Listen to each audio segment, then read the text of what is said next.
Namaskar, we welcome you to the 23rd episode of the series Udyamita Ki Or. The program is an initiative by the National Center for Innovation in Distance Education, IGNOU. The program aims to foster a spirit of innovation and entrepreneurship among the students and the faculty members in the university. The episodes carry discussions on entrepreneurial opportunities in different sectors by the experts. Each episode also provides information about the existing innovations and startups in the area and also the funding resources which are available. So far, we have had discussions on innovations and entrepreneurship opportunities in sectors such as food processing, waste management, healthcare, tourism, environmental sciences, biochemistry, urban planning and development, e-commerce, fintech, and agri-tech. In today's session, we will be discussing entrepreneurial opportunities in India's social sector. For the discussion, we have with us Dr. Binod Kumar, Assistant Professor, School of Social Work, IGNOU. Dr. Binod Kumar has rich teaching, research, and industry experience in the area. He has a number of publications in various journals and edited books. His areas of interest are disaster management, law and social work, community development, social entrepreneurship, corporate social responsibility, and social policy. He has presented papers and chaired sessions in various seminars and conferences at national and international level. We are pleased to have you with us in this session, Dr. Binod Kumar. We also have with us Dr. Om Prakash Sharma, Director NCID. He is an expert in the area of innovation. We welcome you to this session. Thank you. In recent times, innovation and startup initiatives for the advancement of the society and the environment are on the rise in the country. The startup and entrepreneurship ecosystem in India is witnessing a commitment towards various social and environmental causes.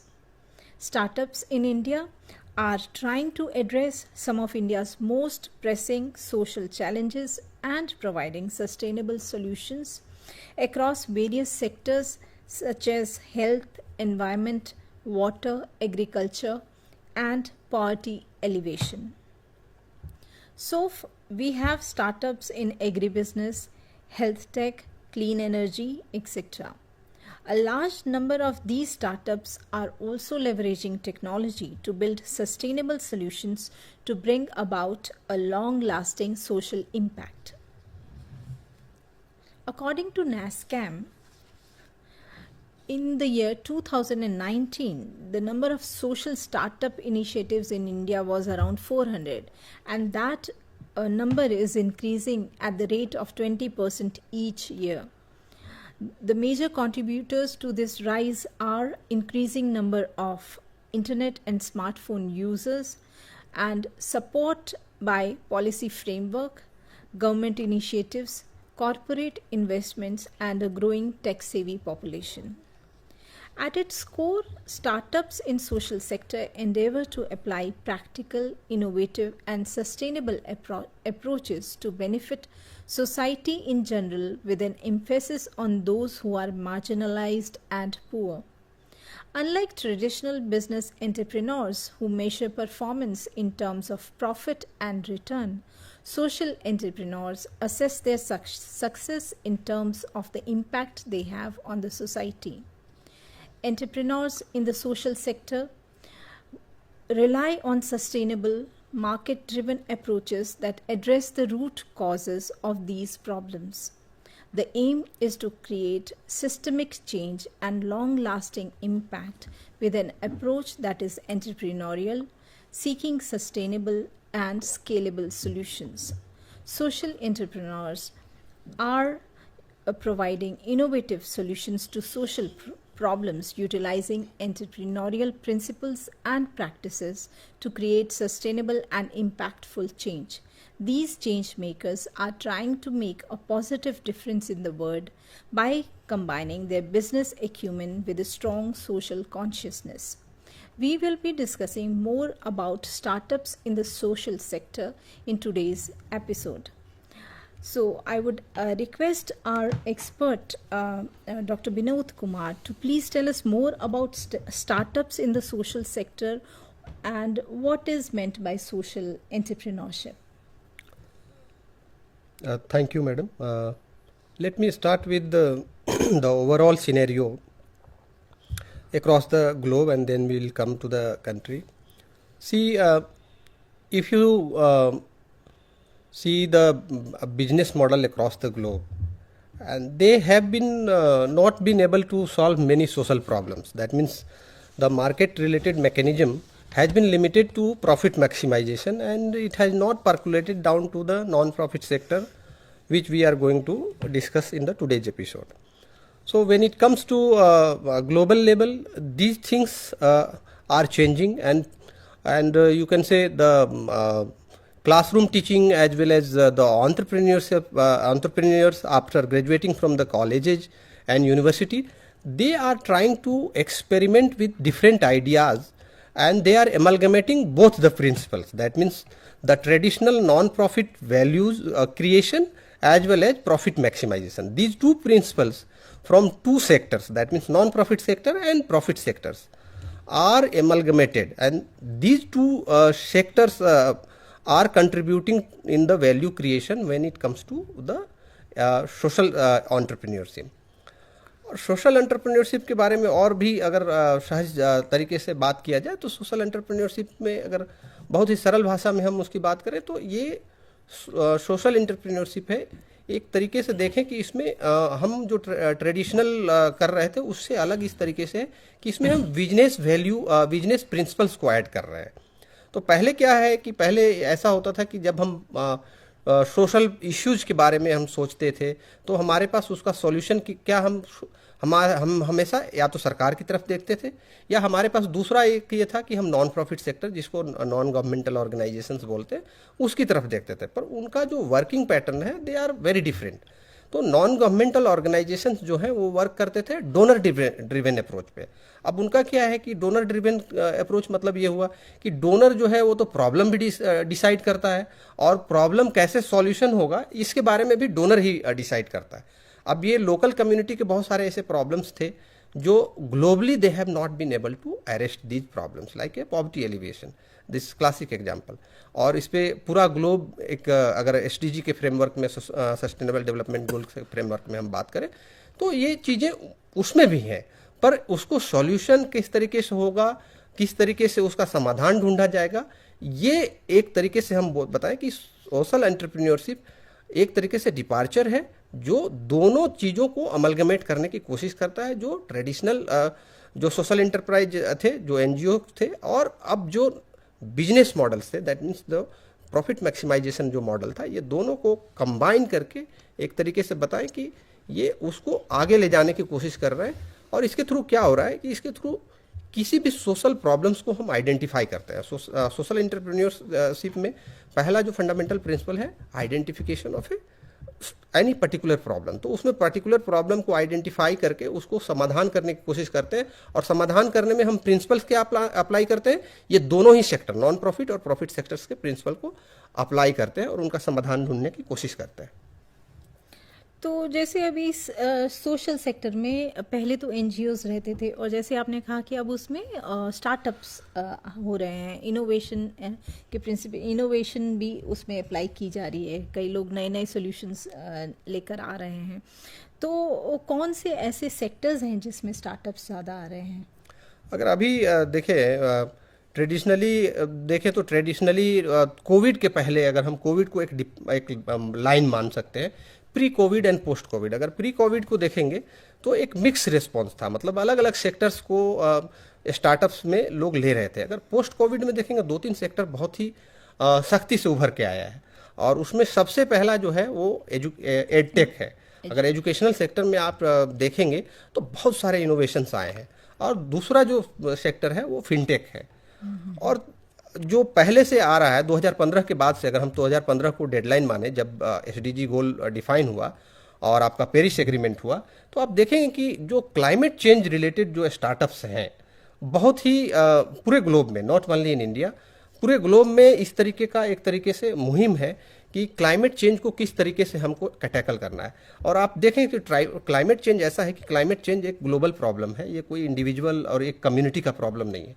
तो इसमें जब solution ढूंढा जाएगा तो इसमें solution भी उसी तरीके के होंगे जो ग्लोबली लेवल पे एक्सेप्टेबल हो, उनका ग्लोबल एक्सेप्टेंस के साथ कम्युनिटी में प्रैक्टिस करने लायक हो, क्योंकि अलग अलग कल्चर्स में अलग अलग तरीके के प्रैक्टिसेस हैं जो एनर्जी और जो क्लाइमेट चेंज को एक तरीके से आप बोल सकते हैं कि उसको ड्राइवर्स ऑफ क्लाइमेट चेंज है। तो उस तरीके के जो सेक्टर्स थे, यहाँ पे आप देखेंगे कि काफ़ी इन्वेस्टमेंट है। और जो नए युवा हैं, स्पेशली युवाओं में इस तरीके के जो मैंने 3 बताया, क्लाइमेट, एजुकेशन एंड फिनटेक, इसमें बहुत ज़्यादा उसमें रुचि है।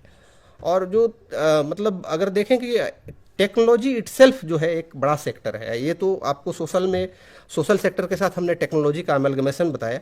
टेक्नोलॉजी के थ्रू बहुत सारे प्रॉब्लम्स को सॉल्व करने की कोशिश किए जा रहे हैं। अगर आप देखेंगे कि छोटा सा एग्जाम्पल्स आप देखिए, पहले जो हमारा सिस्टम था हॉस्पिटल मैनेजमेंट का, हॉस्पिटल मैनेजमेंट में जो हमारा गवर्नमेंट हॉस्पिटल है उसमें बहुत लंबी लाइनें होती थी। अभी क्या है कि सॉफ्टवेयर के थ्रू उसको मैनेज करके उसको बहुत ही तरीके से, एक तरीके से नंबरिंग सिस्टम्स को लाके लोगों का जो प्रॉब्लम था, लोगों का प्रॉब्लम ये था कि लोगों को बहुत लंबे दिनों तक वेट करना था, उनको लाइन लगने के लिए आना पड़ता था। तो ये सब सारी चीज़ों का मेरा कहने का मतलब ये है कि टेक्नोलॉजी जो है बहुत सारे जगहों पे जा रहा है और एक तरीके से जाके इस तरीके की प्रॉब्लम को सॉल्व करने की कोशिश कर रहा है, not only in one sector, across the sectors you can see. तो एजुकेशन एक मेजर एरिया है।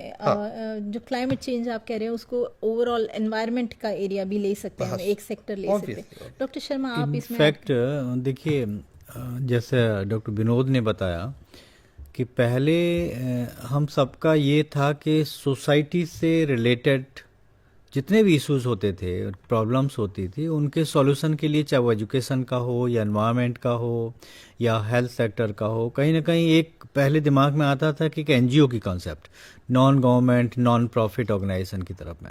लेकिन वहाँ एक सबसे बड़ी प्रॉब्लम यही है कि आपको कहीं ना कहीं हमेशा यही देखना पड़ेगा कि डोनर्स कौन हैं, कहाँ से फंड्स मिल रहे हैं, कोई आपको मदद करने के लिए तैयार है कि नहीं है। लेकिन जैसे जैसे अभी लोगों का माइंड सेट चेंज हो रहा है, गवर्नमेंट में इस तरीके की स्कीम्स आ रही हैं बहुत सारी, जैसे स्टार्टअप्स को प्रमोट करने के लिए, एंटरप्रेन्योरशिप को प्रमोट करने के लिए, तो वहाँ एक बहुत क्लियर कट ये आ गया है कि नहीं, आप सोशल सर्विस करिए, सोसाइटी के लिए आप काम करिए, but with A business model.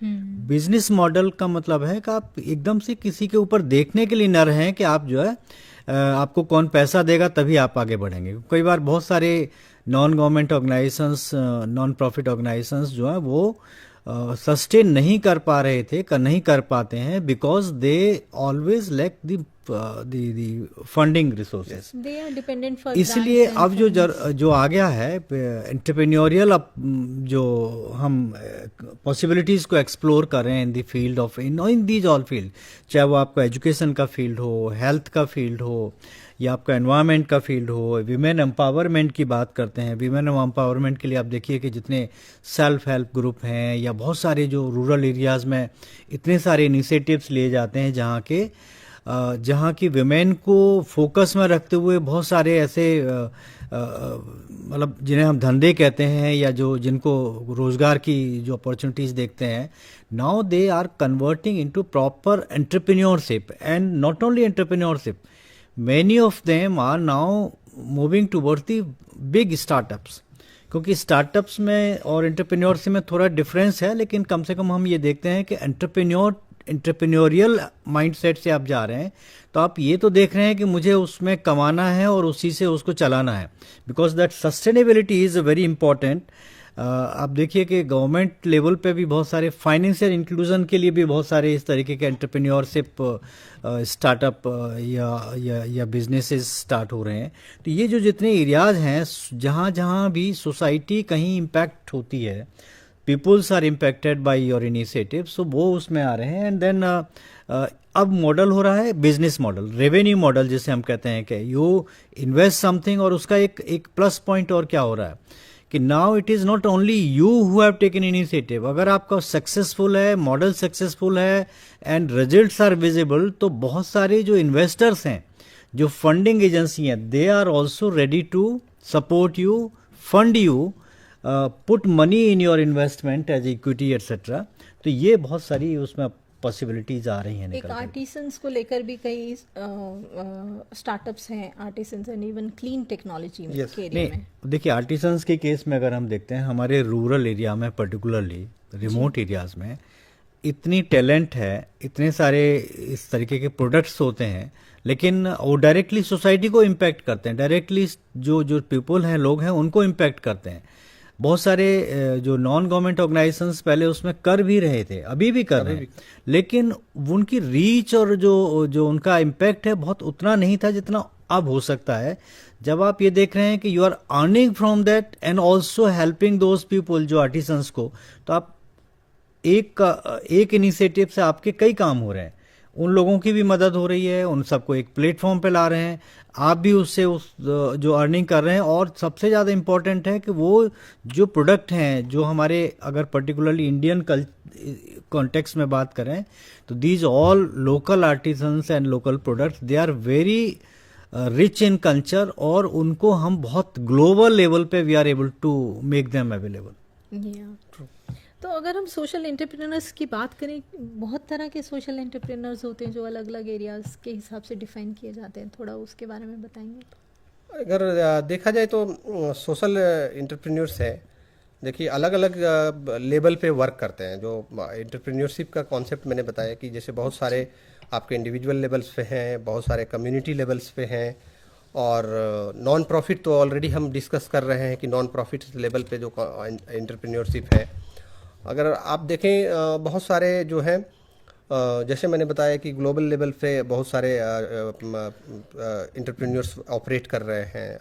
जो ऐसे ग्लोबल प्रॉब्लम्स हैं उसके लिए ग्लोबल सॉल्यूशंस चाहिए, जो हमें बड़े सॉल्यूशंस की ज़रूरत है। और कुछ ऐसे हैं जो पाथ ब्रेकिंग है, जिसको हम बोलते हैं ट्रांसफॉर्मेशनल इन नेचर, मतलब उन्होंने सारा चीज़, अपने सेक्टर का सारा चीज़ चेंज कर दिया। तो ऐसे आप देखेंगे कि ये सारे मतलब जो प्रकार हैं, अगर मान लीजिए कि इंडिविजुअल है, कम्युनिटी लेवल है, नॉन प्रॉफिट है, ग्लोबल है और ट्रांसफॉर्मेशनल है, ये सारे जो हैं एसेंशियली एक दूसरे से कनेक्टेड हैं। अगर देखा जाए तो कम्युनिटी भी, कहीं अगर छोटे कम्युनिटी की हम वेलफेयर की बात करते हैं तो उसमें हमारा ग्लोबल वेलफेयर भी समाहित है। लेकिन इसमें मैं ये बोलना चाहता हूँ कि जो नए, जो ट्रांसफॉर्मेशनल में मैं थ्रस्ट करना चाहता हूँ कि, और ग्लोबल में, क्योंकि बहुत सारे अभी जो ग्लोबल नेचर से प्रॉब्लम आ रहा है, अभी जो देखेंगे कि जो पहले जो मतलब जो ट्रेडिशनल एंटरप्रेन्योर्स थे, आप देखेंगे कि ट्रेडिशनल एंटरप्रेन्योर्स में जो लेगेसी है वो फैमिली लेगेसी है। मतलब मैक्सिमम देखेंगे कि लोग फैमिली, उनका एक जनरेशन पहले फैमिली कुछ ओन करता था and they have developed on the basis of that. अगर ट्रांसफॉर्मेशनल की बात करें तो आप देखेंगे कि only because of they have a USP and they have a good innovation point, and on the basis of that first generation young, you can say first generation youth are becoming a good entrepreneurs. You can sector, there are a number of examples in profit sector, but when it comes to non-profit sector, in non-profit sectors also, if you see post independent India, there are number of non-profit NGOs which are run by different families, and all these are shattering because of innovation which is coming into the picture, and many young generations are taking up this opportunity, and within a generation they are creating they are able to create values a lot, and they are able to solve many social problems. What Dr. Sharma was telling, मैं just उसी point को highlight करना चाहता हूँ कि जैसे artisans का issue है, आर्टिसंस बहुत बड़े संख्या में है। अगर हम आर्टिसंस की बात करें, देश के कोने कोने में अलग अलग तरीके के क्राफ्ट्समैन हैं, अगर हम उन्हीं को अगर एक प्लेटफॉर्म देने की कोशिश करते हैं, मतलब एज ए सोशल एंटरप्रेन्योर्स मैं बात कर रहा हूँ, और वो नॉलेज ऑलरेडी है उनके पास, वैल्यू प्रोपोजिशन ऑलरेडी है, उसी को अगर हम एक तरीके से वैल्यू एडिशन कर देते हैं तो ये भी एक बड़ा सर्विस होगा। एक तरीके से बोले कि उसमें value addition itself is a social value creation, और उसकी वजह से क्या होगा कि बहुत सारे परिवारों का आमदनी बढ़ेगा और उनको रोजी रोटी का एक तरीके से एडिशनल बेनिफिट मिलेगा। और जो ट्रेडिशनल नॉलेज है, जो इंडियन सोसाइटी के जो ट्रेडिशनल नॉलेज है, बहुत सारे ऐसे नॉलेजेज हैं जिसको मार्केट जो कोई ओन नहीं करता है, जैसे उसका कम्युनिटी ओनरशिप है। हमारे यहाँ क्या है कि नॉलेज जो है नॉन डॉक्यूमेंट्री इन कैरेक्टर है, हमारा सारा नॉलेज जैसा नहीं है कि बुक में लिखा हुआ है, बहुत सारे कम्युनिटी ओन्ड है। नॉर्थ ईस्ट की सोसाइटी देखें तो ऐसे अगर नॉलेज को भी अगर उनका सोसाइटी बना के, प्रॉफिट ऑर्गेनाइजेशन बना के, बिजनेस मॉडल बना के, अगर आज का यूथ जो सोशल एंटरप्रेन्योरशिप में इच्छुक है, अगर इस तरीके के मॉडल नॉलेज को लेके अगर वो मार्केट करना चाहता है और उसका एक भागीदारी वहाँ के जो लोकल कम्युनिटी है जिनका नॉलेज सिस्टम है ट्रेडिशनली, अगर उनको देता है तो this itself will be becoming a great service to the nation. In fact ये एक बहुत अच्छा एरिया है काम करने के लिए। अगर हम देखें सोशल सेक्टर में एंटरप्रेन्योरियल अपॉर्चुनिटीज़ की बात करते हैं, इन that context this will be a very good thing. एक मैं और बात करना चाह रहा हूँ, जैसे आप बात कर रहे थे लिगेसी बेस्ड जो बहुत सारे हमारे ट्रेडिशनल एंटरप्राइजेस हैं, उनमें अभी क्या हो रहा है कि with the changing circumstances, changing culture, changing situations in the country, promotional जो हमारी गवर्नमेंट की जो पॉलिसीज हैं उनको देखते हुए, या इवन द टेक्नोलॉजी को देखते हुए, उनमें भी बहुत सारा ट्रांसफॉर्मेशनल चेंज हो रहा है। For example if you take a case of a carpenter और the case of a porter, जो ट्रेडिशनली अपना बना रहे हैं कुछ चीज़ें और वो अपने लोकल एरिया में उनको सेल कर रहे हैं, उनकी रीच कम है, लेकिन अब टेक्नोलॉजी के आने से, नए नए जो और अपॉर्चुनिटीज आने की वजह से, उनको बहुत सारा सपोर्ट मिलने की वजह से क्या हो रहा है कि एक तो उनकी जो भी प्रोडक्ट कर रहे थे, डेवलप कर रहे थे, उसमें they are making lot of value addition, उनमें बहुत सारा इतना अट्रैक्टिव बना रहे हैं, इतना यूज़र फ्रेंडली बना रहे हैं उसको, इस तरीके से एकदम से कस्टमाइज्ड तरीके से बना रहे हैं, and they are looking into the growing market of that product. और मार्केट के हिसाब से, लोगों की नीड के हिसाब से they are modifying it, making changes, और फिर उसी के हिसाब से they are changing in their selling strategy also. वो केवल वही नहीं है कि लोकल आपके वहाँ जाएंगे और वहीं तक लिमिटेड रहेंगे, they are now using these all online platforms, technology and these all things. This is happening. Social media का बहुत यूज हो रहा है। कई बार आपका कोई किसी और प्लेटफॉर्म पर नहीं है, सोशल मीडिया पे ही है, बट उनका बहुत अच्छे प्रोडक्ट हैं जो उनके पेरेंट्स जिस तरीके से बनाते थे उसमें बहुत अच्छा उन्होंने, मतलब कोई प्रोडक्ट है तो कलरफुल बनाया, बहुत कस्टमाइज तरीके से बनाया, डेकोरेटिव बनाया, और उसको सोशल मीडिया पे अवेलेबल करा रहे हैं। And then these are all entrepreneurial opportunities in the traditional that social sector, और ये आजकल बहुत ग्रो भी कर रहा है। और बहुत से लोग इसमें पर्टिकुलरली इन्हीं चीज़ों को लेते हुए वो फुल फ्लेजेड स्टार्टअप्स भी सेटअप कर रहे हैं, and this there is a great opportunity in this area. क्योंकि अगर हम एक कारपेंटर की भी बात करते हैं कि उनके पास स्किल है, पहले वो क्या कर रहे थे कि जो स्किल के हिसाब से वहाँ की जो नीड थी, accordingly they were preparing something. अब आज क्या है कि जो और लोगों को अपनी अलग तरीके से ज़रूरत पड़ रही है तो वही उस हिसाब से बना रहे हैं, they are making it available, और फिर वो अलग अलग मीडिया को भी यूज़ कर रहे हैं। अगर हम सोशल सेक्टर में स्टार्टअप की तरफ देखते हैं तो मुझे ऐसे लगता है कि पहले एक प्रॉब्लम को देखा जाता है या गैप एरिया को, और सोल्यूशन देखने के बाद में शायद मार्केट भी खुद ही उसकी क्रिएट की जाती है। वो जो इंडेवर है, जैसे जैसे वो प्रोग्रेस करता है, आपको खुद ही एक मार्केट डेवलप करनी होती है। नहीं, इसमें इनफैक्ट दोनों चीज़ें हैं, दोनों है क्योंकि कई बार मार्केट होता भी है और आप मार्केट की नस को आप पकड़ रहे हैं, उनकी नीड को देख रहे हैं कि उन्हें किस तरीके की चीज़ों की ज़रूरत है, तो उसके हिसाब से अकॉर्डिंगली मॉडिफाई कर रहे हैं और आप अपने प्रोडक्ट में चेंजेस कर रहे हैं, वैल्यू एडिशन कर रहे हैं। एक तो वो है। और कई बार ये होता है कि मार्केट में आपने कुछ अच्छा बना लिया, मार्केट में पता ही नहीं है, तो वहाँ जो आप बात कर रही हैं कि वहाँ मार्केट को एक क्रिएट भी किया जाता है। मैं बात कर रही हूँ सोशल एंटरप्रेन्योर्स की, जैसे जो कोई प्रॉब्लम एरिया देखे कि रूरल में जैसे आर्टिसंस को लेकर कोई हम कुछ वेबसाइट बनाना चाहे, तो मार्केट तो खुद ही उसको एक्सप्लोर करना पड़ेगा, डिमांड को एक्सप्लोर करना पड़ेगा, क्योंकि कॉम्पिटिटर्स का जो हम देते हैं नॉर्मल यूजुअल में हम मार्केट रिसर्च करते हैं, कॉम्पिटिटर्स हैं, तो सोशल सेक्टर में तो ये एस्पेक्ट नहीं रहता है ज़्यादा। नहीं, अगर देखें तो सोशल सेक्टर के अगर आप देखें कि जो कॉम्पोजिशन है अभी जी, जो अभी ग्रोइंग फेज में है, अगर इसको बोले कि अभी बहुत ही इन्फेंसिव फेज में है, अभी इसको वाइडर एक्सेप्टेंस में थोड़ा समय लगेगा, लेकिन अगर जो बोले कि इनिशियल जो रिस्पॉन्स है काफ़ी अच्छा है और लोग इस तरफ आ रहे हैं, और सरकार का जो सपोर्ट है मेन जो है, सरकार इसी तरफ ड्राइव करना चाहती है। जो नॉन प्रॉफिट सेक्टर है, सरकार उसको डिपेंडेंसी जो है डोनर ड्रिवन मॉडल जो मैं प्रीवियसली बोल रहा था उसके ऊपर ख़त्म करना चाहती है। और नए युवा हैं जो आज के, क्योंकि ये सब स्टार्टअप्स कौन कर रहे हैं, वो युवा है। युवा वर्ग का एक चीज़ आप देखेंगे कि वो स्वच्छंद हैं, वो अपने तरीक़ों से चीज़ों को करना चाहते हैं, उनको किसी तरीके से बंध के नहीं करना है। तो उनकी क्या है, इच्छा है कि हमें कोई फंड देगा, वो अपने तरीके से डिक्टेट करेगा, अपने तरीके से काम करने के लिए बोलेगा, तो हम खुद अपना अगर किसी तरीके का सेटअप करें तो वो क्या है कि सेटअप करने की वजह से उनको मार्केट भी मिलेगा। आपने जैसे बताया कि रूरल प्रॉब्लम्स को लेके, अगर क्राफ्ट्समैन का ही एग्जांपल अगर हम लेते हैं तो आप उसमें देखेंगे कि अभी युवा उसमें आ रहे हैं, तो क्राफ्ट्समैन का एक लोकल मार्केट तो ऑलरेडी था जहाँ पे वो सर्वाइव कर रहे थे फॉर द टाइम इमेमोरियल। अब क्या है कि उनके पास क्या है, कैनवास बड़ा हो गया है, नेशन और इंटरनेशनल। बहुत सारे प्रोडक्ट ऐसे हैं उनका इंटरनेशनल नेचर है, उनका सेलिंग पॉइंट अच्छा है इंटरनेशनल लेवल पे भी। तो वो क्या है कि उनकी डिज़ाइन को भी कस्टमाइज कर रहे हैं, अपनी डिज़ाइन को, जैसे जो ट्रेडिशनल जो आर्टिसंस हैं वो अपनी डिज़ाइन को भी कस्टमाइज कर रहे हैं। उनको लग रहा है कि कस्टमर को ऐसा चीज़ चाहिए। तो एक तो क्या है कि उनकी अवेयरनेस उस लेवल पे हमें सोशल एंटरप्रेन्योरशिप क्यों करनी है कि क्या मार्केट डिमांड है। दूसरा, उसी तरीके से आपको जो आपने बताया कि जो उनकी मार्केट क्रिएट करने को, तो एक तो पार्शियल बात यह है कि कुछ तो मार्केट एग्जिस्ट कर रहा है जो उनको, अब उनकी यह है कि अब जैसे जो डिज़ाइन है उस डिज़ाइन को कैसे हर एक आप देखें कि हर एक रीजन में जो क्षेत्र हैं, अगर देखें दक्षिण का क्षेत्र है, पूरब का क्षेत्र है, नॉर्थ का है, उसमें भी आपको बहुत सारे के डिज़ाइन में आपको फ़र्क आएगा। तो क्राफ्ट्समैन की जो एबिलिटी है वो भी अब डाइवर्सिफाई हो रही है। जैसे आप साउथ का देखेंगे क्राफ्ट्समैन, उनका प्रोडक्ट नॉर्थ में आके बिक रहा है क्योंकि पीपल आर लाइकिंग इट। और अभी जो नया जो इंडिया जो मैं बता रहा था कि इंडिया जो है सबसे बड़ा यूथ का एक पॉपुलेशन है इंडिया में।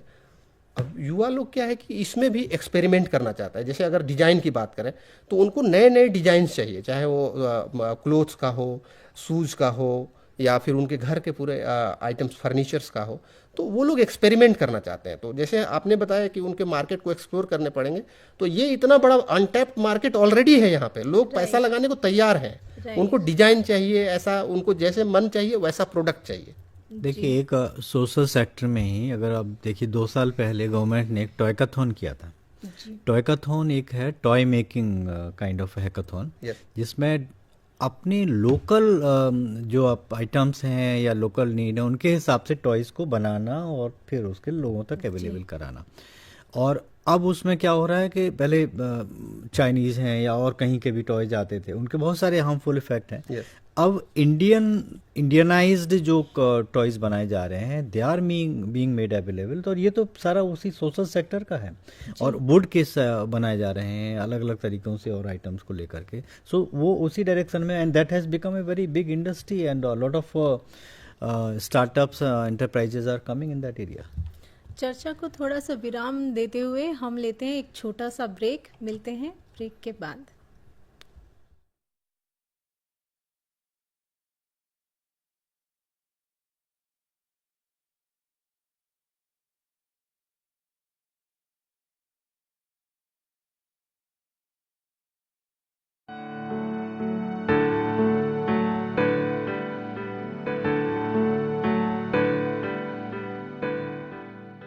Hello learners, are you looking for a master's degree program in mathematics that teaches you more applications?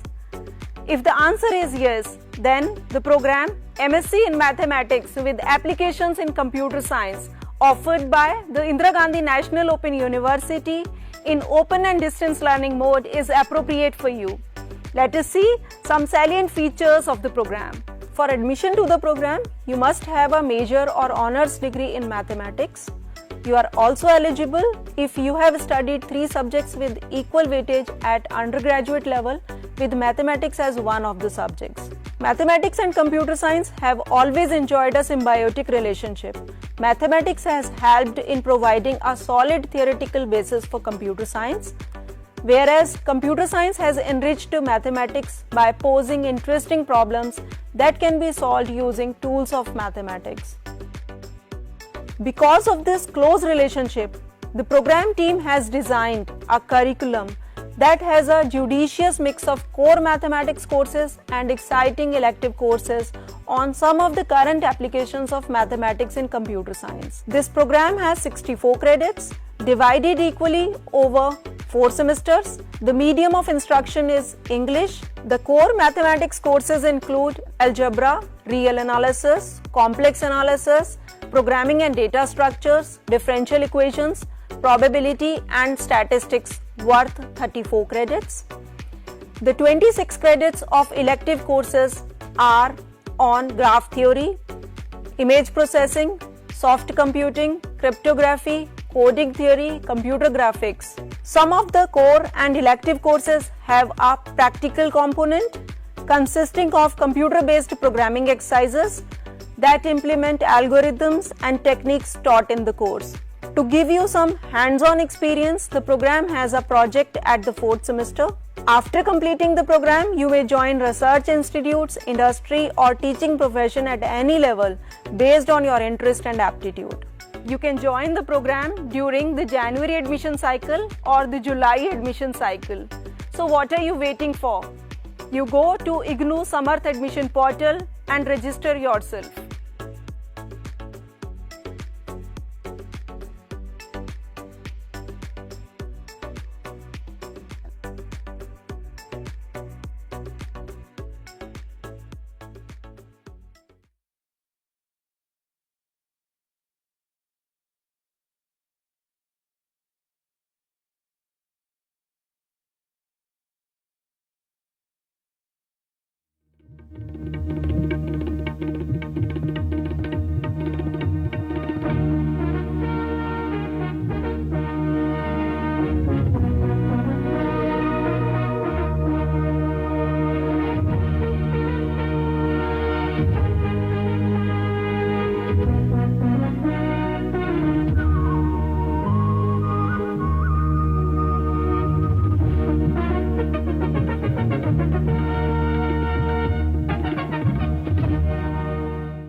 चर्चा को आगे बढ़ाते हुए हम बात कर रहे थे एंटरप्रेन्योरियल अपॉर्चुनिटीज़ जो कि इंडिया के सोशल सेक्टर में अवेलेबल हैं।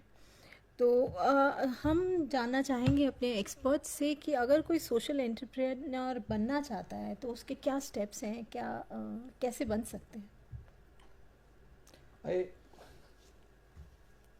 इसमें अगर बोले कि डिफाइंड कोई मतलब स्टेप्स तो नहीं बोलेंगे जी।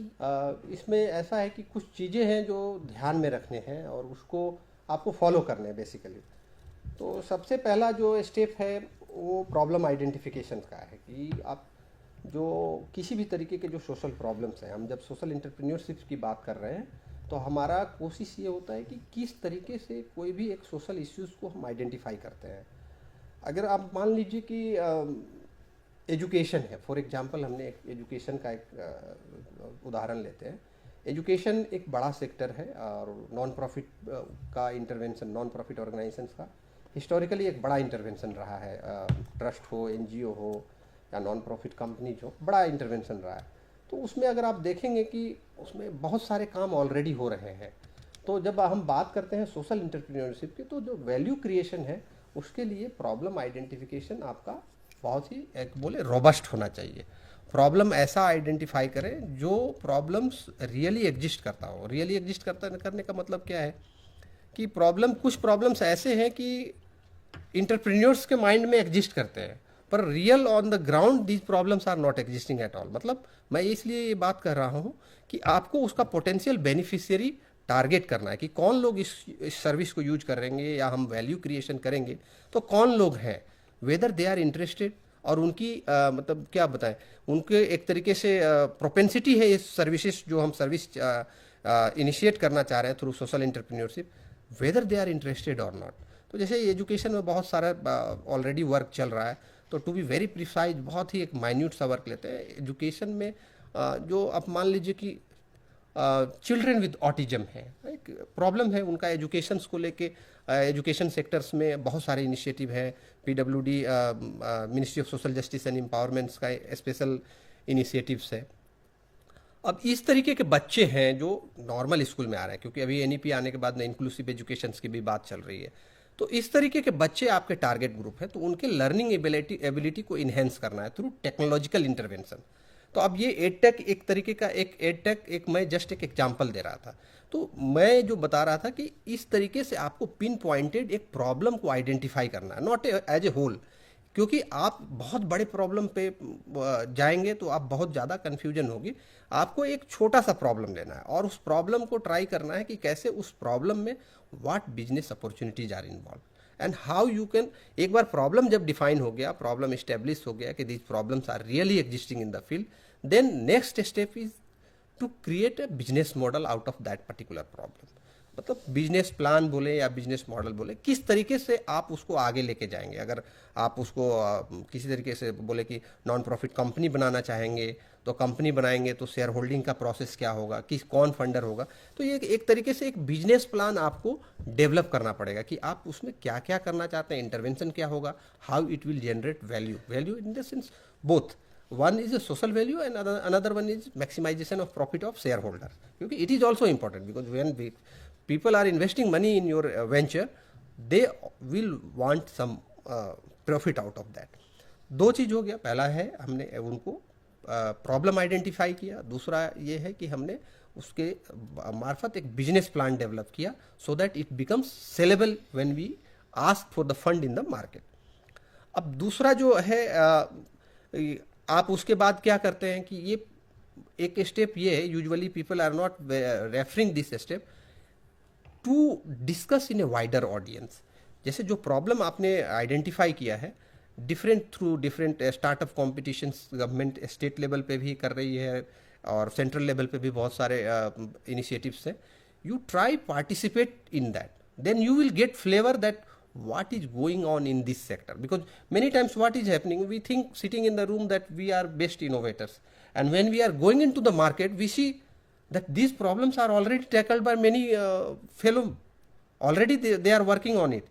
So if they are working, how you can add value to that, or if how you can add some innovation into that innovation, and through adding that innovation how you can be different from the traditional what is happening in the particular sector. So you have to discuss these ideas with a wider audience through participation in the startup sector, as well as participating in the seminars, workshop, so that you get flavors what is going on in this sector. And the second the next one is that you will try to find a fund for that. Once you are settled that these problems are existing, these problems are marketable, and there is a business plan behind that, then you will then you will try to find the partner in the terms of investors who will invest in that particular. So for searching in financial you can say financials is important for the working on this sector. So how you will try to find that some people are taking interest in your project, whatever you have identified, or the innovation whatever you have created. So funding is one of the crucial aspect. But before venturing into the funding, it is very important that you identify the problem in the right manner, so that when you are pitching for funding, they will get that means the funders will get clear cut idea that who will be the beneficiary, how profit will be generated. If these things are clear, you will not have to give explanation again and again at the broader platform. And then you have to find the partnership. Once your fund has been arranged, then you will have to tap the market. So there are n number of partners, like if your product is ready, then you have to sell the product, you have to do marketing. So all these steps are involved once your things are ready. So whatever in traditional businesses they have been doing, you have to add some more effort into that. That will make your startup in the social entrepreneurship sector a good startup. जहाँ तक हमारी समझ में आ रहा है, this means that you need to have a proper business model with a social impact. That is very crucial in case of a social entrepreneurship और any enterprise that you want to set up. And the other thing is having a proper team. Would you like to add something? देखिए, जब हम entrepreneurship की बात करते हैं तो वहाँ बिजनेस मॉडल तो होना ही चाहिए. आपने प्रॉब्लम आइडेंटिफाई की और प्रॉब्लम आइडेंटिफाई करने के बाद में आपके दिमाग में कोई सॉल्यूशन आ रहा है और सॉल्यूशन को लेकर के आप मार्केट सर्च तो करना ही पड़ेगा. आपको देखना ही पड़ेगा कि कहीं इसी तरीके का सॉल्यूशन कोई और ऑलरेडी इम्प्लीमेंट तो नहीं कर रहा है. आपका अगर जो आइडिया है, जिस तरीके से आप उसको टैकल करना चाहते हैं, जिस आगे ले जाना चाहते हैं, क्या उसमें नयापन है, how it is different from that. और उसमें ये भी थोड़ा देखना ज़रूरी है कि आपकी एक्सपर्टाइज या आपके रिसोर्सेज उसके साथ अलाइन कर रहे हैं कि नहीं कर रहे हैं. कई बार क्या होता है कि मेरे दिमाग में आ रहा है कि मैं ये काम करना चाहता हूँ, इस डायरेक्शन में कोई अपना बिजनेस करना चाह रहा हूँ, बट बिल्कुल ना तो इंटरेस्ट है मेरा, ना पैसन है, ना रिसोर्सेज है, ना फंडिंग है. Then I think it is not advisable कि हम उस डायरेक्शन में जाएं. बेटर ये रहता है कि कहीं ना कहीं हम ये देखें कि मेरी कहीं स्ट्रेंथ क्या है. स्ट्रेंथ इन टर्म्स ऑफ, या तो आप फंडिंग में बहुत अच्छे हैं तो आप फंड कर सकते हैं and then you can procure good talents उसको देखने के लिए, या आपके पास में बहुत अच्छे आइडियाज़ हैं, आपके पास में बहुत अच्छा सॉल्यूशन है, आपके थॉट्स बहुत अच्छे हैं, प्लानिंग बहुत अच्छी है, बिजनेस मॉडल बहुत अच्छा है और उसको आप देख रहे हैं कि वो कर सकते हैं, तो उसके साथ में आपको फंडिंग दूसरी जगह से मिल सकती है. या हो सकता है कि आपको टेक्नोलॉजिकली आप बहुत एक्सपर्ट हैं, आपने जो जिस तरीके से सोचा है उसको एक बहुत अच्छा टेक्नोलॉजी प्लेटफॉर्म बना सकते हैं आप, या कोई और किस तरीके का मॉडल डेवलप करते हैं. तो कहने का मतलब यह है कि आप अगर प्रॉब्लम के साथ साथ में इन एस्पेक्ट्स को भी अगर देखते हैं कि आपकी स्ट्रेंथ क्या है और आपकी वीकनेसेस क्या हैं, अकॉर्डिंगली आप सोचिए कि मेरा जो बिजनेस प्लान बनेगा उसमें किस तरीके से मुझे आगे जाना है. और जब बिजनेस प्लान बनाते हैं उससे पहले ये भी देख लीजिए कि जो मार्केट सर्च कर रहे हैं मार्केट में, कि जो अगर ऑलरेडी एग्जिस्टिंग कोई इस तरीके का एंटरप्राइज है तो उसके कुछ गैप एरियाज भी हो सकते हैं, उसकी ही कमियां हो सकती है. हो सकता है कि you may like to address दोस्त, है ना. ये भी हो सकता है कि बदलते समय के साथ में लोगों की नीड कुछ अलग हो, तो आप जो चेंजिंग नीड को आप एड्रेस करना चाहते हैं आप, तो इस तरीके के डिफरेंट एस्पेक्ट्स को देखते हुए मार्केट रिसर्च करना बहुत ज़रूरी है, मार्केट सर्वे बहुत करना ज़रूरी है, क्योंकि उसमें आप कंपटीटर्स को भी देखेंगे, अपने आप के जो प्रोस्पेक्टिव का जो कस्टमर्स हैं उनको भी देखेंगे, आप ये भी देखेंगे कि आप उसके जो कहीं से अगर कोई बिजनेस कर रहे हैं तो रॉ मटेरियल है या रॉ आइटम्स है वो कहाँ से प्रिक्योर करेंगे, वो सारी चीज़ें भी देखना ज़रूरी है. उसके आधार पे आप अपना एक बिजनेस मॉडल डेवलप करेंगे एंड देन आई थिंक जब उसको देखते हैं तो ज़्यादा सक्सेसफुल होने के चांसेस हैं उसके. तो अगर कोई इग्नू का स्टूडेंट एंटरप्रेन्योरशिप करना चाहता है या एंटरप्राइज सेटअप करना चाहता है सोशल सेक्टर में, उसके पास एक तो वो प्रॉब्लम एरियाज़ के लिए अपनी लोकल कम्युनिटी में जाकर देख सकता है कि क्या प्रॉब्लम्स एग्जिस्ट करती हैं, उनके लिए कोई सोल्यूशन डिवाइस कर सकता है. अपार्ट फ्रॉम दैट एग्रीकल्चर का एरिया आपने बताया, and would you like to tell about more such areas where a student can take up such innovative initiatives? अभी अगर एरियाज की स्पेसिफिकली बात करें, चैरिटी के लिए एप्स भी बना सकते हैं, क्राउड फंडिंग के लिए प्लेटफॉर्म्स बना सकते हैं. ये तो ऑलरेडी है और ये चल ही रहा है, जो आपका केटो है या आपका और भी ऐसे प्लेटफॉर्म्स हैं जो क्राउड फंडिंग्स के लिए चल रहे हैं. उसके अलावा मतलब टेक्नोलॉजी तो इसमें है ही, technology no denial that everywhere technology will be there. So apart from technology, हम अगर कंट्री का अगर नीड एंड रिक्वायरमेंट देखते हैं और जो मैसिव पॉपुलेशंस की बात करते हैं तो उनको कैटर करने के लिए कुछ चीज़ें मैं ऐसा देख रहा हूँ कि दो तीन सेक्टर्स जो हैं बहुत ही इम्पॉर्टेंट हैं और वो आगे आने वाले दिन में मुझे लग रहा है कि काफ़ी ग्रो करने वाले हैं. एक तो सेक्टर्स में अगर बात करें तो एक है फार्मिंग सेक्टर्स. फार्मिंग सेक्टर्स में अगर आप देखें तो इनोवेशंस का अभी एंट्री बहुत लेट हुआ है. इनोवेशंस में अगर हम देखें पंजाब के बाद ईस्ट इंडिया और नॉर्थ ईस्ट में तो अभी भी बहुत एग्रीकल्चर के सेक्टर्स में अगर देखें तो बहुत इनोवेशंस की बहुत अभी ज़रूरत है. They are still they have lot to do when it comes to farming. तो फार्मिंग के सेक्टर्स में अभी इनोवेशंस का बहुत कैपेसिटी है और रिक्वायरमेंट भी है, मार्केट भी है, because we have almost more than 60% population is in the agriculture or you can say the farming.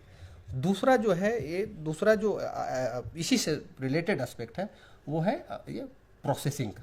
Processing एक बड़ा बिजनेस है और उसको अभी तक बहुत कहें कि बड़े कंपनीज तो कर रहे हैं, पर जो लोकलाइज है, जो लोकल प्रोडक्ट्स हैं, हर्ब्स हैं और ऐसे लोकल ऑर्गेनिक प्रोडक्ट्स हैं in tribal areas, they have huge possibility, and all these products are not having huge possibility, and they are giving a lot of good returns because there is a huge market. जो अभी organic का market आप देखेंगे, organic product का बड़ा market अभी emerge हुआ है. तो उसको किस तरीके से हम इसमें लेके आए. तीसरा मैं इसमें जोड़ना चाह रहा था, फिनटेक का तो है ही. जैसे अगर आप इंश्योरेंस का आप हमारे कंट्री में अगर पेनिट्रेशन देखेंगे तो अभी भी बहुत कम है. तो इंश्योरेंस में एक जैसे अभी कॉन्सेप्ट आ गया सोशल इंश्योरेंस का, तो उसको किस तरीके से जो अब सोशल एंटरप्रेन्योरशिप के थ्रू उसको किस तरीके से एक तरीके बोले कि इस पटल पे लाया जा सके और मार्केटेबल बनाया जा सके, ताकि गरीब से गरीब लोग भी इस फ्रेमवर्क में आ सके. जैसे अभी गवर्नमेंट ने तो आपको बहुत सारे insurance, health insurance government provide कर रही है, उसी तरीके से नॉर्मल जो इंश्योरेंस है, लाइफ इंश्योरेंस, इस तरीके की चीज़ें सोशल एंटरप्रेन्योरशिप की तरह के साथ किस तरीके से अलग फ्रेमवर्क में आ सकती है. बड़ी कंपनियां ऑलरेडी कर रही, अफ्रीका में और साउथ एशिया के भी, इवन बांग्लादेश में बहुत सारे ऐसे एक्सपेरिमेंट्स चल रहे हैं. उसके आगे एक जो बड़ा सेक्टर है जो अभी मैं देख रहा हूँ कि उसके ग्रो होने की पॉसिबिलिटी है, वो हॉस्पिटैलिटी एंड टूरिज्म सेक्टर है. इसमें बहुत, मैं बाकी सेक्टर्स जो ऑलरेडी आपने बोला और बहुत सारे फिनटेक है वो सब मैं अभी टच नहीं कर रहा हूँ. ये जो है ये ट्रेडिशनल बिजनेसेस है. हमारा कंट्री का बहुत सारा एक बड़ा पॉपुलेशन इस एरिया में है, इसलिए मैं पॉपुलेशन के लोड को देखते हुए ये सेक्टर्स को देख रहा हूँ कि ह्यूज एम्प्लॉयमेंट अपॉर्चुनिटी है and there is huge employment of innovation as well as value creation and profit maximisation.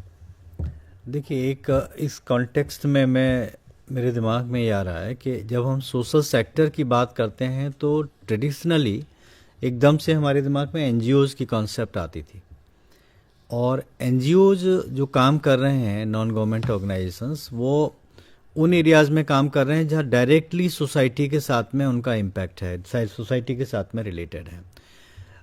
उनका एक प्रिंसिपल ये रहता है कि हम जो है एक तरीके से नॉन प्रॉफिट बेसिस पे काम करेंगे, सोशल सर्विस करना चाहते हैं. और जैसे मैंने पहले कहा था कि रिसोर्सेज वो डिफरेंट अदर वे से जनरेट करते हैं, जहां उनको या तो फंडिंग मिलेगी, डोनेशन मिलेगा. तो अब अगर हम अपने जो व्यूअर्स हैं या स्टूडेंट्स हैं उनसे बात करें तो हम कहें कि जहां जहां जिस एरिया में नॉन गवर्नमेंट ऑर्गेनाइजेशंस काम कर रहे हैं, उन एरियाज़ को थोड़ा क्रिटिकली अगर एनालाइज करें कि वो किन किन एरियाज़ में काम कर रहे हैं and what are the business opportunities possible in that area, ये बहुत देखने की ज़रूरत है. क्योंकि अगर देखिए आप एक फॉर एग्जांपल एजुकेशन का एक फील्ड लीजिए, एजुकेशन के जितने भी हमारे स्कूल्स, कॉलेजेस या ये जो एजुकेशन से रिलेटेड संस्थान है, ज़्यादातर they are being run by the non government organizations, NGOs, societies और दी ट्रस्ट. लेकिन अब बदलते समय के साथ क्या हो रहा है, वहीं पे हम एडटेक स्टार्टअप्स भी देख रहे हैं जो टेक्नोलॉजी बेस्ड हैं और वो उसी तरीके की क्वालिटी आपको एजुकेशन दे भी रहे हैं, लेकिन वो पैसा चार्ज कर रहे हैं, they are earning business out of that. So that is one area जहाँ कहीं किसी ने देखा कि एजुकेशन सेक्टर है जहाँ केवल सोशल फ्री या प्रॉफिट नॉन प्रॉफिट के हिसाब से काम नहीं चलेगा, क्योंकि लोगों को कुछ वैल्यू एडिशन भी चाहिए, क्वालिटी भी चाहिए. They need something extra, something more. वो something more what can be done, वो तो तभी दी जा सकती है जब आपके पास रिसोर्सेज हों, आपके पास फंड्स हों पूरे तरीके से. तो एक पॉसिबिलिटी जो मैं सजेस्ट करना चाह रहा हूँ कि आप जितने भी एनजीओज हैं उनके जो एरियाज ऑफ वर्क हैं उनको क्रिटिकली एनालाइज करें एंड देन उनमें से देखें what are the gap areas there, what are the unfilled needs of the people जो अभी उनसे हम नहीं कर पा रहे हैं. क्योंकि वहाँ हर चीज़ को, हर नीड को एनजीओ पूरा नहीं कर सकता. But if you are doing some sort of a business providing different kind of services जहां आप प्रॉफिट भी अर्न कर रहे हैं तो आप दे सकते हैं. क्योंकि आज की डेट में क्या होगा कि people are ready to pay, लेकिन but they require the quality thing as per their requirement, as per their need. तो वो आप करने के लिए you can think of your entrepreneurial journey in that area. तो ये एक बहुत अच्छी पॉसिबिलिटी क्या है। आप कुछ स्टार्टअप्स के एग्जांपल्स देंगे? सोशल सेक्टर में काफ़ी स्टार्टअप्स आ रहे हैं जो कम्युनिटी के लिए या सोशल सेक्टर के लिए कुछ इनोवेटिव सॉल्यूशंस प्रोवाइड कर रहे हैं।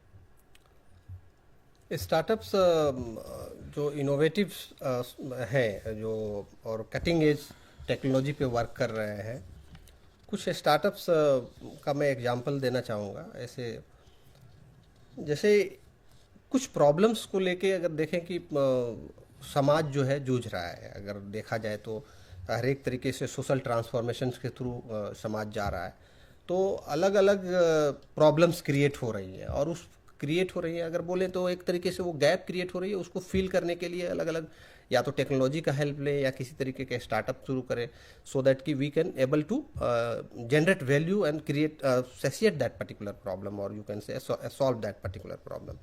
उसमें एक बहुत ही इनोवेटिव कॉन्सेप्ट आया, वो मैं क्योंकि बहुत सारे जो इंडिया के हैं उसमें बहुत सारे लोग जान रहे होंगे, तो एक मैं टाइम बैंक का एग्जांपल देना चाह रहा था।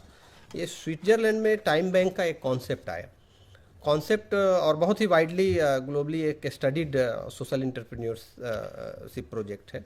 उसमें ये आया कि जैसे उसमें हो ये रहा था कि जैसे जैसे जो लोग ओल्ड एज होते जाते हैं उसमें प्रॉब्लम ये आती है कि पाश्चात्य समाज में ऐसा है कि वहाँ पे बहुत सारे फैमिलीज का कॉम कॉन्सेप्ट है, तो उसमें क्या है कि बच्चे अलग चले जाते हैं, तो ओल्ड एज में जो है ओल्ड सीनियर सिटीजन्स जो है अकेले बच जाते हैं। तो इस तरीके से उनको लोनलीनेस के शिकार थे। तो लोनलीनेस के शिकार होने के कारण अभी इसमें स्टार्टअप्स में एक ऐसा लाया कि जब आप यंग एज के हैं तो आप ओल्ड एज होम्स में कुछ समय आप वीकेंड्स पे जाके डोनेट कर सकते हैं। मतलब आप 4 घंटे अगर दे रहे हैं तो आपका उस बैंक में 4 घंटे जमा हो गया। जब आप 60 प्लस होंगे तो ये 4 घंटे कोई दूसरा लोग आएगा जो आपको आपके सामने या तो बुक पढ़ेगा, म्यूजिक गाएगा, so that you don't feel lonely. ये एक बड़ा समाज में प्रॉब्लम आते जा रहा है और ये भारतीय समाज में भी आ रहा है।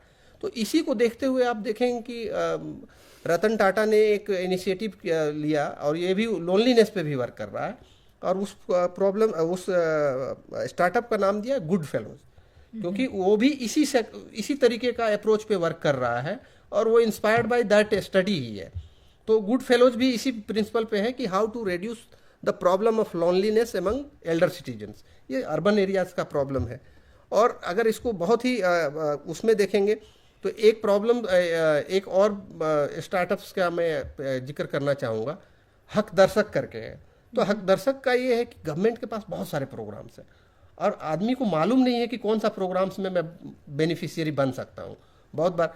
तो हक दर्शक ने ऐसा ऐप डिजाइन किया कि आप अपनी राज्य डालेंगे, अपनी कैटेगरी डालेंगे, इनकम डालेंगे, तो आपको बहुत सारा गवर्नमेंट का स्कीम्स आ जाएगा कि ये स्कीम्स में आप एलिजिबल हैं, गवर्नमेंट का स्कीम। तो इस तरीके के बहुत सारे स्टार्टअप्स हैं, क्योंकि बहुत सारे लोगों को ये भी नहीं मालूम है कि हम सरकार से फ़ायदा कैसे लें, स्कीम्स का फ़ायदा मुझे मिल सकता है, क्या क्या डॉक्यूमेंट है।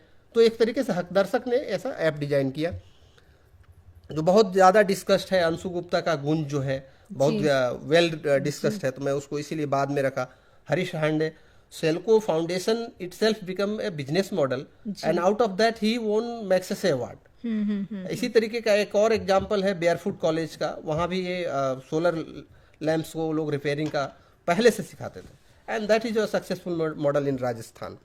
तो इस तरीके से बहुत सारे एग्जांपल्स हैं। इंटरनेशनल का सुलभ international itself is a great and example. it has made a huge social impact. Yes, it has huge social impact and it was required in an Indian society. It is very much required. ऐसे ही देखिए, एक study mat मैं देख रहा था, ये educational technology platform है जी। और ये रूरल एरियाज़ में जो अंडर प्रिविलेज्ड चिल्ड्रन होते हैं उनकी एजुकेशनल नीड के जो गैप को फिल अप करने के लिए थ्रू दिस टेक्नोलॉजी इस तरीके का एक प्लेटफॉर्म बनाया जहां लोग जो हैं, आप जा सकते हैं, मैं जा सकता हूं, या कोई भी जो जिनके पास में इस तरीके के कैलिबर है, टाइम है, जो कर सकते हैं उन बच्चों को। तो एक तरीके से एक कनेक्टिंग प्लेटफॉर्म हुआ जिनको ज़रूरत है और जो अवेलेबल है। So that kind of platform it is there ऐसे ही मैं देख रहा था कि एक मिराकल कोरियर एक है एक इस तरीके एंटरप्राइज, वो क्या कर रहा है कि जिसमें कोरियर सर्विस के लिए जो हियरिंग इम्पेयर्ड चिल्ड्रन को केवल पीपल को ले रहा है वो, तो एक तरीके सोशल सर्विस भी हुई and then it is earning money also, मतलब doing business from that. There are several cafes also, they are directly employing the disabled people, Yes. differently Yes. abled Many. people also, and so that and they are earning money, they are earning business. So this kind of initiative, I think they come in the category of social sector So this also enterprises. means generating employment opportunities Yes. for marginalized and different sections of the society, yes. disadvantaged तो आपको groups. मतलब थोड़ा सा यही है, you have to be open minded और देखना है कि कहाँ ऐसी ज़रूरत है जहाँ you can intervene, you can take initiative and then can think of starting some venture जो कि आपके लिए एक बिजनेस का भी काम करेगा and in return it will be helping the society और this kind of underprivileged people in their livelihood, employment and etc. तो अगर ये दोनों कामों को एक साथ लेके चलते हैं then I think that will be a good work. और इसमें थोड़ा सा ये देखने की ज़रूरत है कि मैं फिर कह रहा हूँ कि आपको पैशनेट तो होना ज़रूरी है, कि आपके पास में होना चाहिए कि आप करना चाहते हैं, क्योंकि चैलेंजेस बिल्कुल सबसे वाला चैलेंज तो यही है कि आप उसको इनिशिएटिव लेने के बाद में कुछ समय के बाद छोड़ देते हैं. बहुत सारे ये लोग करते हैं कि अरे उसमें तो बहुत फ़ायदा नहीं हो रहा है, तो you have to be quite passionate और इंटरेस्टेड इन दैट और बहुत सीरियसली उस लोग को लेने की ज़रूरत है. चैलेंजेस की अगर हम बात करेंगे तो एक और चैलेंज जो आता है वो उसके स्केल अप का आता है, क्योंकि आपने एक शुरुआत तो कर दी लेकिन उसको और आगे लेके जाना है, उसे और बहुत बिजनेस करनी है, तो वो करने के लिए आपको और एफर्ट करनी पड़ेंगे और अलग तरीके की सर्वे करनी पड़ेगी और लोगों के साथ में डिस्कस करना पड़ेगा. फंडिंग तो नेचुरली एक किसी भी स्टार्टअप में, किसी भी एंटरप्राइज में it's a very big issue always. लेकिन अगर आपका बिजनेस मॉडल उस तरीके का आपने बना लिया है कि whatever you are investing in the beginning, the same you are getting in return, and then also saving, and then using some part of that in a further scaling it up, then I think that will be a good thing. और इसके साथ साथ चूँकि society के बहुत सारे issues के साथ जुड़ा हुआ है, तो आपको ये भी देखना पड़ेगा कि बहुत सारे रेगुलेटरी एस्पेक्ट्स आते हैं जिनको I think you will have to be very careful in that context, चाहे वो एनवायरनमेंट से रिलेटेड हों या पीपल विद स्पेशल एबिलिटी की बात कर रहे हों या कई बार ह्यूमन राइट्स की भी बात करते हैं, और बहुत सारे एथिकल चीज़ें आती हैं जिनमें देखने की जो बात है. और ये भी होता है कि अगर आप सोशल इश्यूज़ को लेके जा रहे हैं तो कई बार आप देखते हैं कि मुझे इसी पर्टिकुलर टाइप की वर्क फोर्स चाहिए या इस तरीके का टैलेंटेड पर्सन चाहिए, तो उनकी always they are not available to you, क्योंकि उनको सर्च करना, उनको देखना, उनको अपने तक लेके आना, अगर आप ले भी आ गए तो देन अनदर चैलेंज कम्स उनको रिटेन करना, क्योंकि once they get some better opportunity, better placement, तो वो आपको छोड़ के चले जाएंगे. So that is also very challenging issue कि आपको उनको रिटेन करके चलें. And then of course that technology is very important, because क्योंकि आप कोई भी एंटरप्रेन्योरियल इनिशिएटिव ले रहे हैं आज की डेट में, तो you have to use technology at one और अदर प्लेस. चाहे आप टेक्नोलॉजी प्लेटफॉर्म की बात करेंगे, चाहे आप अपने सर्विसेज को ऑफर करने के लिए बात करेंगे, या आपका इन्वेंट्री मैनेजमेंट के लिए बात करें, कहीं भी किसी तरीके से आपके कस्टमर मैनेजमेंट के लिए बात करेंगे, कस्टमर्स तक रीच आउट करने के लिए बात करेंगे, you will have to use the technology in that context. तो टेक्नोलॉजी का कहीं ना कहीं आपको एक एक्सपर्ट, चाहे फाउंडर, को फाउंडर या आपका जो एम्प्लॉई है उस तरीके का होना चाहिए. एंड देन लास्टली एक चीज़ और है कि जो आप टारगेट मार्केट को लेके चल रहे हैं, किस मार्केट को टारगेट कर रहे हैं, वहाँ उनकी नीड को आप सेटिस्फाई कर पा रहे हैं कि नहीं कर पा रहे हैं. तो you will have to be always vigilant कि मैं जो सोच के चला था वो चीज़ हो रही है कि नहीं हो रही है, लोगों को मेरा जो काम है, जो प्रोडक्ट है, जो सर्विसेज हैं, वो पसंद आ रहा है कि नहीं आ रहा है. These all things are challenges, but yes, ways are always there. So, what are government schemes for? थोड़ा जल्दी से, because time is also short. Government schemes, especially in social sector, there are a number of schemes. If you see, especially in some sectors, we have a dedicated ministry of skill and entrepreneurship. And apart from that, if you see the sectors which are neglected many times, not coming into the domain, this Ministry of Social Justice and Empowerment. These ministries are providing a special fund, as I told you, regarding persons with special abilities. They are looking after, and there are many emulating examples which can be examples for many countries. There are good examples like Mahavir International. They are producing a lot of prosthetics and all assistive devices they are creating. So there are examples, and they are supported by government. So I guess there is only you need is the passion. Very true. तो इसी से आज का episode हम conclude करते हैं. उम्मीद करते हैं आपको प्रोग्राम पसंद आया होगा, and we thank our experts for today's session. Thank you so much.